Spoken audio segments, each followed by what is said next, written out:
Satay is one of the leading events of South Asia, and from different countries that have come. You've seen Nepal, Maldives, you see representatives from some East European countries who are here. Events like Satay send across the message that we are now ready to resume business.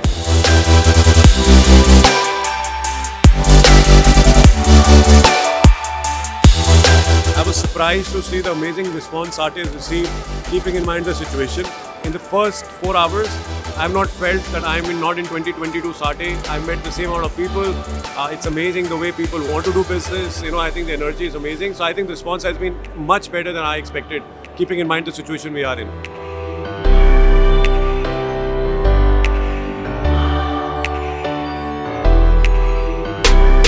Organizations like Satay have great significance for the revival of the industry. It is much beyond what I personally had expected to see in the very first physical encounter that we are having for promoting tourism.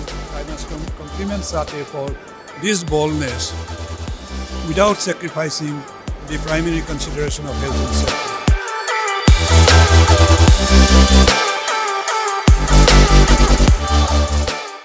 It's lovely to see so many people, and it's lovely to see people actually going from stall to stall, so both the buyers and sellers. That itself shows, the human desire to travel, the human desire to go explore new places is just so inherent. Seeing all the buyers and sellers here come from so many different paths is just amazing, and I think that's the way to go forward. Keep respecting the protocol, do get vaccinated, follow the instructions, but yes, do start meeting and having events again.